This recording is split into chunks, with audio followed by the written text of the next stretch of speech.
Oh, every day in America is going nuts thanks to the communist socialist agenda going on in this country. Now we got a petition to calls on Columbus to be renamed Flavortown.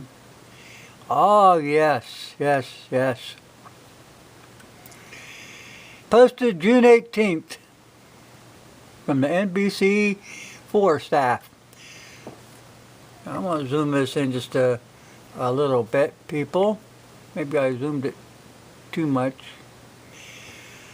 A petition to change the city of Columbus to be renamed Flavortown in honor of Guy Fieri, or whatever how you pronounce that. According to the petition, the city's name is tarnished due to the history of its namesake, Christopher Columbus.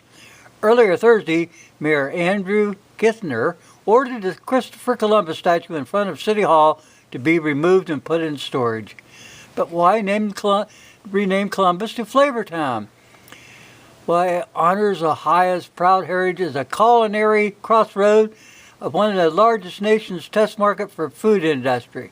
Secondly, celebrity Guy Fieri was born in Columbus, so naming the city in honor of him, he's such a good dude, really, would be superior to the normal thing that's going on now. Oh my God. This petition now has more than 16,000 signatures. Oh my God. This guy was born in Tennessee, or born in Ohio, and he moved to Tennessee. Okay? This guy's name is Tyler Woodbridge.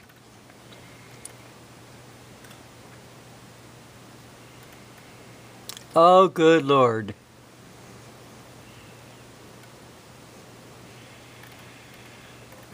Oh, my God.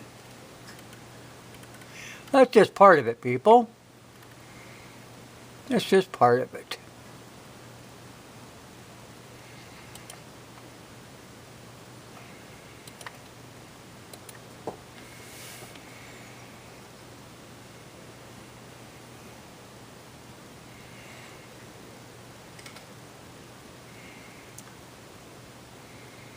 This came from the Hill.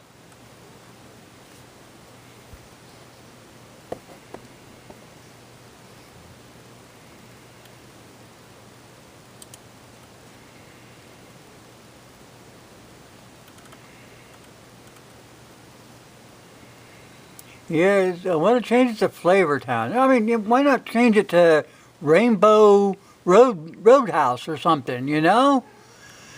Oh my God. He's such a good dude. I mean, George Soros and Bill Gates, I mean, they're really good dudes too, man. You know? Yeah, guess what? It's attracted more than 17,000 signatures. While Budweiser tweeted last week, it will distribute free Bud Light seltzer to the entire city if the petition is successful. I want to zoom in on that. You guys that are out there drinking this damn Budweiser shit,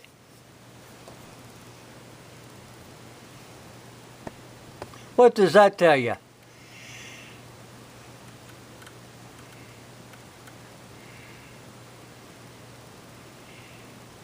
Oh my God.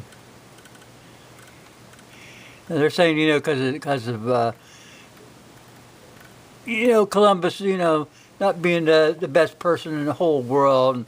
It's a tarnished legacy of Christopher Columbus. Oh.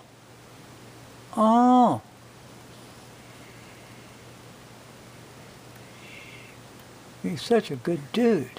Man. It's a bad place because of all the raping and slave trading and genocide. That's not exactly a proud legacy. Well, people, you better remember one thing. And I'll put a link to this in here too. Let's see if I can remember where I put this. Because this is getting dumber and dumber. Let's see.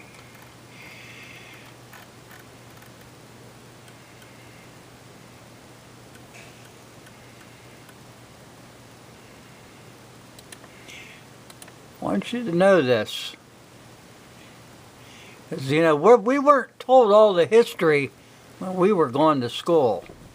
It left a lot out. Kind of a hit and miss proposition. This is the first slave owner in America was a black man. This is from the Gateway Pundit, June 17th, 2020. It's something you don't read about in the history books. First slave owner in America was black, and he owned white slaves. I better zoom that in. Because I don't, people say, well, you don't know what you're talking about. Yeah, you don't know what you're talking about. The first slave owner in America was black, and he owned white slaves. You getting that, people? Huh? This Black Lives Matter crap is bullshit. Just something to stir up the whole country, divide the country, and it's doing a good job because people aren't smart enough to see what's going on. Anthony Johnson, 1600 to 1670, was an Angolan who achieved freedom early in the 17th century colony of Virginia. Okay, he was captured in his native Angola by the enemy tribe and sold to Arab Muslim slave traders. He eventually sold as an indentured servant in Virginia Company. He was able to gain his freedom later on. He owned 250 acres, and he had the service of 4 white and 1 black indentured servants. The black indentured servant demanded Johnson release him after 7 years, and Johnson didn't want to do it. He wanted that free work. Okay.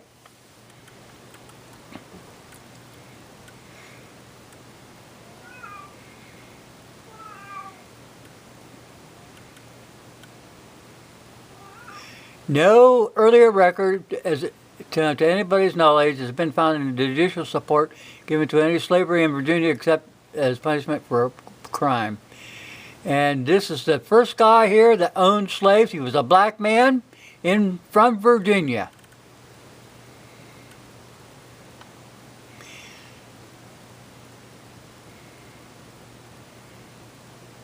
Paul Johnson Watson has more on slavery and Western culture, the truth, not the folklore.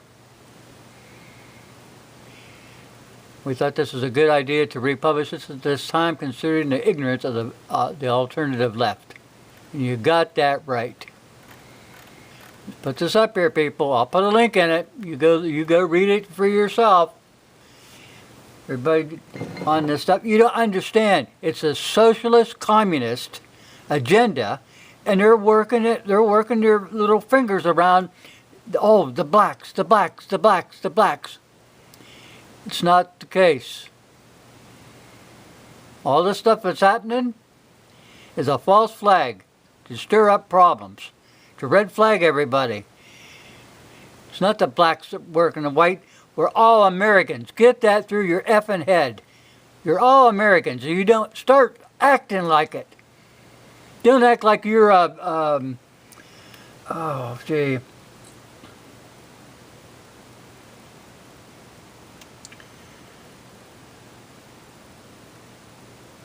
Don't play the victim.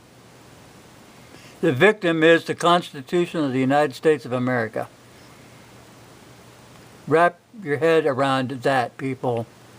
All of you. I don't care if you're white, black, purple, green, or yellow. If you're an American, you're an American. Start effing acting like you're an American. Don't act like some damn dumbwit from some other damn city and town of the world. You're an American. You took an oath. Uphold your oath. You want the police to uphold their oath. You want the judges to uphold their oath. You want the congressmen to uphold their oath. Why don't you do the same? Thanks for watching. I'll put a link in for both of these.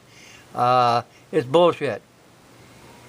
And that guy that's got that petition up, like I said, his name is Tyler Woodbridge. He was supposedly from Ohio. He moved down to Tennessee. And now he's got all this petition up to change the name of Columbus. Well, you could change it to George Soros. You could change it to Bill Gates. What the hell makes a difference? How about the World Health Organization or the CDC or pandemic, whatever you want to do. You're stupid. Act like Americans. Grow up and see what the living hell's going on in America. You're being used. George Soros set the stage, and you're up there dancing around on the stage and acting like, oh, I'm a victim. Get real. I'll put a link in.